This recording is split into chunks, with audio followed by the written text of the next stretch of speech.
हरि ओम नमो नारायण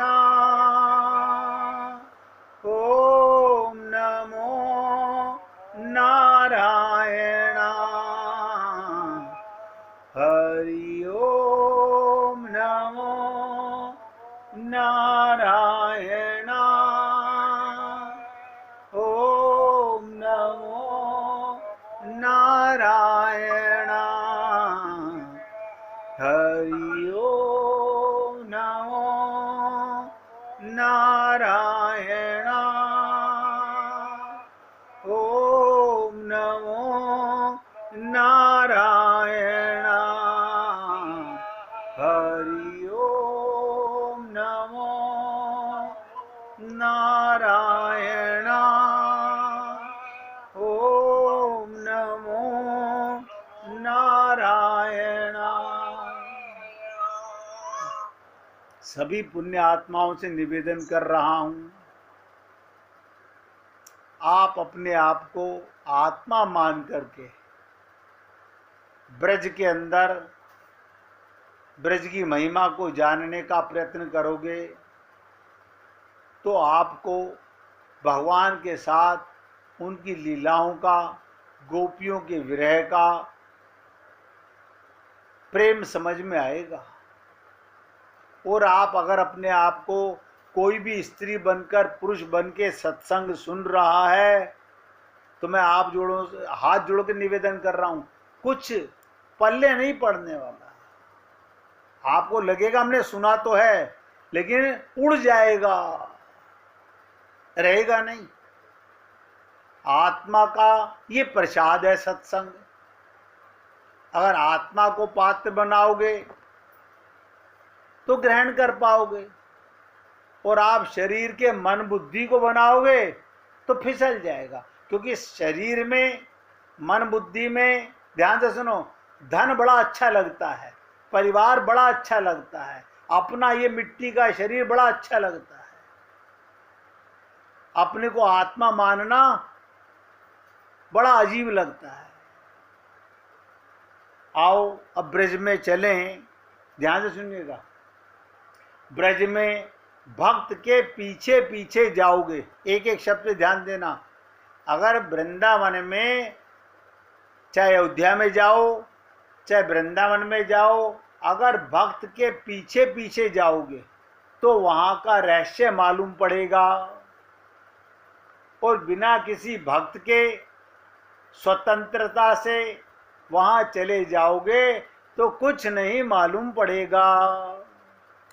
केवल मूर्तियों का दर्शन करोगे और चाट पापड़ी खा के घर वापस आ जाओगे।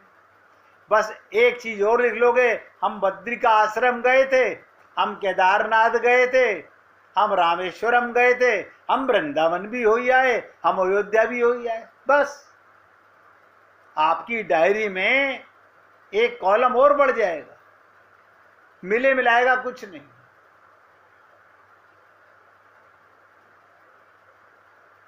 उद्धव माने, मैंने आपको कहा, रसिक संत के। ये उद्धव कौन है? रसिक संत है। कैसे रसिक संत हो गए? भगवान ने इनके साथ पाणी ग्रहण संस्कार किया। अब ये भगवान के बनकर जा रहे हैं, भगवान के बनकर। इनके पीछे पीछे चलो, जिसमें अपना मन बुद्धि पूरी तरह से समर्पण दिया, जिसका भगवान से संबंध, जिसका विवाह हो गया, वही उद्धव और वही संत होता है। जिसने अपने मन बुद्धि का समर्पण नहीं किया वो केवल मंदिरों में भटकता रहेगा, नतीजा कुछ नहीं मिलने वाला। आपको हम पहली बार जा रहे हैं मंदिर में, आप और हम लोग ये पूरे विश्व के चक्कर लगा चुके हैं, अनंत बार तीनों लोकों में आ जा चुके हैं। नतीजा क्या निकला? ठन ठन गोपाल। और ऐसे ही अब सत्संग सुनने के बाद भी बता रहा हूं, मैं तो पहले बता रहा हूं, शरीर में रहना पाप नहीं, आत्मा मान के शरीर में रहोगे तो कल्याण का मार्ग है, अपने को शरीर मानकर रहोगे तो बंटाधार है। अब ब्रज में चलते हैं, ब्रज में भक्त के पीछे पीछे। और मैंने कहा स्वतंत्र मत जाना, अगर जाना है तो किसी संत रसिक के पीछे पीछे चलो। क्या मतलब? उनके साथ हर मंदिर की, हर मूर्ति की, हर वृक्ष की एक लीला है। कहते ना,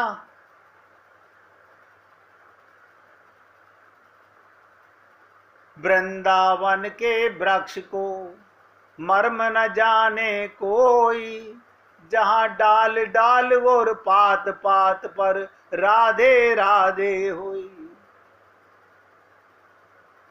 नहीं पता चलेगा, कण कण में भगवान है। एक संत के, बहुत बड़े संत हुए हैं, अखंडानंद सरस्वती, नाम भी बता रहा हूं आपको, अखंडानंद सरस्वती।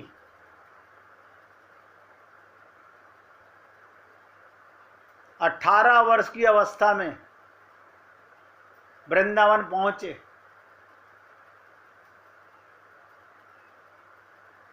कहते हैं जब मैं वृंदावन गया तो ऐसा ही लगा जैसे सब जगह धरती एक सी नजर आती है। मैं आगे सोचा, पता नहीं, बड़े संत महात्मा कहते थे वृंदावन का वृंदावन का, यहाँ आके देख रहा हूँ जैसे हमारे गांव की जमीन है, वहां भी गेहूं बोया जाता है, यहाँ भी गेहूं बोया जा रहा है, वहां भी गैया होती है, यहाँ भी गैया है, वहां भी मकान बने हुए कच्चे पक्के, यहाँ भी कच्चे पक्के मकान है।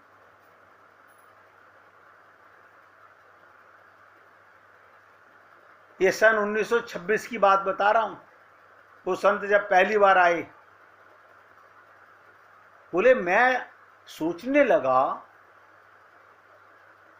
कि क्या तारीफ करते हैं ये सारे संत महात्मा, गपोड़ चंद तो नहीं है, ऐसे बोलते रहते हैं वृंदावन में ये वृंदावन में वो। बोला वही धरती, वैसे ही पेड़, वैसे ही आदमी, और जैसी नदियां होती हैं वैसे ही नदी यमुना जी है यहाँ पर। उनका गांव गंगा जी बनारस के पास में, बोले वहां इससे चौड़ी गंगा बहती है, यहाँ तो बहुत ही छोटी सी पतली सी नदी है यमुना जी। जैसे मंदिर हमारे वहां होते हैं वैसे ही मंदिर, कोई विशेष बात नहीं मालूम पड़ी। अब आप सोचिएगा, एक संत की बात बता रहा हूं, और आप हम लोग डायरी में एक पेज जोड़ लेते हैं, हम वृंदावन घूमिया, ये तीर्थ हो गया हमारा, अब गोलोक तो पक्का मिलेगा हमारे को। अब एक बार अयोध्या और हो जाए तो साकेत लोग भी मिल जाएगा, एक बार तिरुपति बालाजी हो जाए तो बैकुंठ लोग भी मिल जाएगा। मतलब 3 जगह की टिकट तो हमने बुक करा ली है पहले से। ये हम लोगों का पागल प्राणी तो क्या है। अब ध्यान से सुनो, वो संत कहते हैं वही धरती, वही पेड़, वही आदमी, वही गैया। बोले ताजू तो ये हुआ, वही सुअर वहां पर, वही सुअर यहां पर, वैसी नदी, वैसे मंदिर, कोई विशेष बात नहीं मालूम पड़ी। तो बोले मैं थक हार कर रंग जी के मंदिर के बाहर एक पेड़ के नीचे सो गया। बहुत ध्यान से सुनिएगा, क्या बोले, मैं रंग जी के मंदिर के बाहर एक पेड़ के नीचे सो गया और सोचने लगा, कई लोग कहते हैं वृंदावन तो दिव्य है। क्या कहते हैं? वृंदावन तो दिव्य है, वृंदावन दिव्य है, वहां बड़े बड़े आनंद हैं, वहां बड़ा रस है, वहां, यहां तो कुछ भी नहीं। देखो पेड़ के नीचे लेटा हुआ, थका हुआ, मैंने बेकार घर से भाग करके गलती की। क्या बोले, मेरे मन में आया मैंने घर से भागकर गलती की, घर छोड़ के आया, यहां तो कुछ हाथ नहीं लगा। कथा में सुनते थे बड़ा दिव्य है, बड़ा रस है। यहां तो कुछ भी नहीं मिला। सूर्यास्त होते होते एक भक्त ने आकर मुझे उठाया और कहा, यहां क्यों पड़े हो? पेड़ के नीचे मुझे किसी भक्त ने उठाया और पूछे, यहां क्यों पड़े हो? मैंने अपनी तकलीफ बताई कि आया तो था वृंदावन में रस लेने, और यहां तो सब सूखा ही सूखा मालूम पड़ता है। पेड़ों के पत्ते भी ज्यादा नहीं है, पानी भी खारा, पंडित पुजारी भी लूटने वाले, मांगते रहते हैं, यहां पर कोई मजा नहीं। उन्होंने कहा अच्छा। वो भक्त बोले, आओ मेरे साथ। तो संत कहते हैं, अब मैं उनके साथ साथ चलने लगा, उनके साथ साथ चलने लगा। वो एक एक मंदिर को बताने लगे, ये मंदिर कैसे बना, यहाँ ठाकुर जी कैसे पधराए गए, वहाँ के ठाकुर जी को किस चीज़ का भोग लगाया जाता है, वो किस दिन दर्शन देते हैं, उनकी क्या सेवा होती है। यहाँ देखो, एक वृक्ष के सामने ले जा करके उस भक्त ने कहा, यहाँ देखो, चैतन्य महाप्रभु ने सबसे पहले वृक्ष देखा तो देखकर बेहोश हो गए। इसी की डाल पर बैठकर भगवान ने बांसुरी बजाई थी। यह उसी कदम्ब के वंश का पैदा हुआ है, यानी ये कदम्ब उसी वंश की चली आ रही है पीढ़ी। वो ये मत समझना कि वही कदम्ब का पेड़ है, वंशावली की बात बताई। ये वही गौएं हैं जिनको ठाकुर जी चराते थे। बोले ये गैया अब तक बूढ़ी नहीं हुई? बोले उन्हीं के वंश की गैया हैं ये देखो, बिहारी जी का प्रत्यक्ष दही बड़ा खाते हैं, राधा बल्लभ जी खिचड़ी खाते हैं, राधा रमन जी को कढ़ी बहुत पसंद है, श्री रंग जी की गोष्ठी बहुत प्रसिद्ध है। एक एक बात उसने जब बतलाना शुरू किया, ब्रजवासी महात्माओं के पद और श्लोक मुझे सुनाने लगे, और सुनाते सुनाते उस भक्त की आंखों से आंसू गिरने लगे और वो व्याकुल हो गए सब सुनाते सुनाते। तो क्या कहा अखंडानंद सरस्वती जी ने, अब ऐसा आनंद आया वृंदावन का कि आपको क्या सुनाऊं। मैं फिर वृंदावन छोड़ के कहीं नहीं गया, यानी चित्त में, हृदय में वृंदावन बस गया। मैं तो बहुत घुमा फिरा, लेकिन हृदय में मेरा मन वृंदावन में रम गया। इसलिए हे पुण्य आत्माओं, वृंदावन में जाना हो तो स्वतंत्रता से नहीं कि हमारे पास तो कार है, हमारे पास तो ड्राइवर है। भगवान की वो प्रेम की लीलाएं, वो वहां के वृक्ष का मर्म, वहां यमुना पुलीन का रस, वहां के मंदिरों की लीलाएं किसी रसिक के साथ ही समझ में आती है। इसलिए मैंने आपसे निवेदन किया, आप और हम लोग अपनी बुद्धि और अपने धन पर गौरव करते हैं। प्रेम बुद्धि और धन से नहीं प्राप्त होता। अगर प्रेम बिकाऊ होता संसार में, भगवान का प्रेम बिकाऊ होता तो खूब जाके खरीद लाते। जब तलक श्री राधा रानी के चरणान बिंदों की आराधना नहीं करोगे, जब तक राधा रानी के चरणार बिंदों की आराधना नहीं करोगे, जब तक राधा कृष्ण के युगल पदार बिंद से चिन्हित धूल में नहीं लौटोगे, जब तक वहां धूल धूसर नहीं होगे, तब तक वहां के रसिक, वो जो रसिक हैं, उनसे एकांत में बैठकर भगवान की लीलाएं नहीं सुनोगे, तब तक सांवरे सलोने ब्रजराज किशोर का मधुर मधुर रस उसका आस्वादन नहीं होगा। इसीलिए मैंने आपसे कहा, ब्रज में चलना हो तो जरा उद्धव जी के पीछे पीछे चलो। ये उद्धव जी कौन? साक्षात्कार संत हैं। क्यों? क्योंकि इनका भगवान से पाणी ग्रहण संस्कार हो चुका है।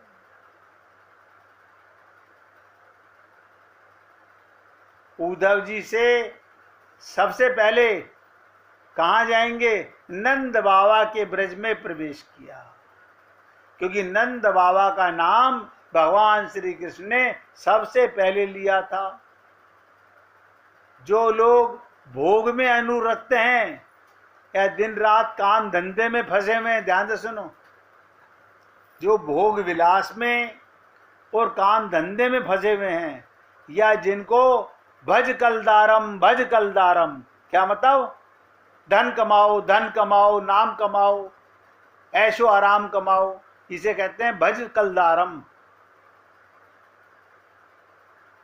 वो वहां पर जाकर बिहारी जी का बंगला भी सजाते हैं तो पैसा पाने के लिए, प्रेम पाने के लिए कोई नहीं सजाता। अगर प्रेम पाने का मन में हो तो हृदय का वृंदावन सजाए आदमी। तो ये जो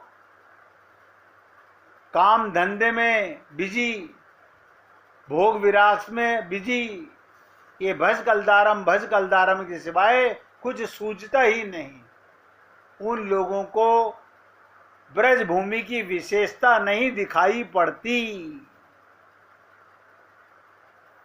आपको एक छोटी सी लीला सुना देता हूं, आपको उसी के माध्यम से पता चल जाएगा कि आप और हम लोग भी वृंदावन में तो बहुत बार गए। एक बार बल्लवाचार्य जी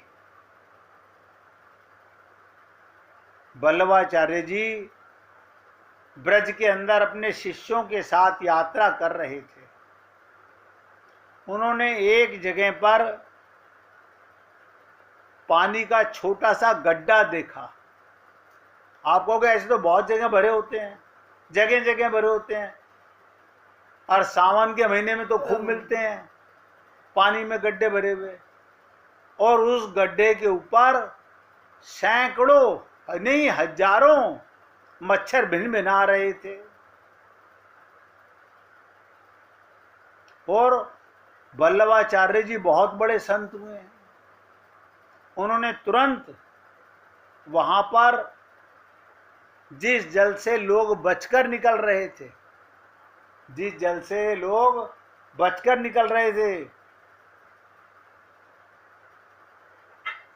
आप सोचो, जो कीचड़ की तरह नजर आ रहा था, गंदा पानी था, लाखों मच्छर उस पर मंडरा रहे थे, जाकर जल लिया और अपने सर पर डाल लिया और उसका आचमन भी किया। उनके साथ बहुत सारे सेवक भी थे। वो बोले, महाराज ये कौन सा तीर्थ है? पूरा जल भी नहीं, ये तो कीचड़ है। जो पानी है सो भी गंदला गंदला दिख रहा है, ये कोई तीर्थ है क्या? तो कहते हैं आचार्य महाप्रभु ने, बल्लवाचार्य जी ने क्रोध की लीला की। संत महात्मा भक्तों के, अपने शिष्यों के साथ कई बार क्रोध की लीला भी करते हैं। जिस शिष्य ने ये प्रश्न किया उसकी गर्दन पकड़कर गड्ढे में डाल दिया। अब आप सोचो, अगर गुरु को कोई शिष्य टोके और वो क्रोध की लीला करके उसकी गर्दन पकड़ के उसी कीचड़ में मुंह डाल दें, आप कहोगे हाय राम, हम तो ऐसे संत के पास कभी नहीं जाएंगे। लेकिन हुआ क्या? ये वृंदावन की बात बता रहा हूं। जब वो गड्ढे में गिरा तो क्या देखता है? उस गड्ढे में गिरते ही उस शिष्य को क्या नजर आया? निर्मल जल का सरोवर नजर आया और उसमें कमल खिले हुए नजर आए और उसमें हंस खेल रहे हैं ऐसा नजर आया, और उस गड्ढे के अंदर रत्नों की सीढ़ियां बनी हुई हैं। ये तो युगल सरकार के बिहार की स्थली है। और तुरंत गर्दन निकाल के बोले, देखो ये है ब्रज माने, बिना आचार्य की कृपा के, बिना गुरु की कृपा के, बिना गुरु के भगवत प्राप्ति के भगवान का स्वयं दर्शन भी दे दें तो उसका भी मजा नहीं आता। अब आप सोचिएगा, कोई दिखाने वाला चाहिए कि देखो ये रस है, ये मजा है। अब हमको रसगुल्ले और चमचम में मजा आता है, तो भगवान की लीलाओं में क्या मजा आएगा?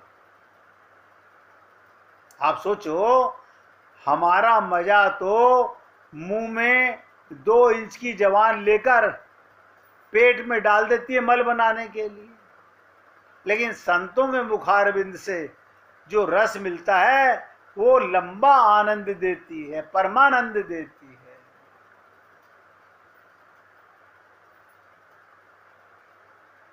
एक मिनट भगवान का कीर्तन कीजिए, फिर आगे चलेंगे।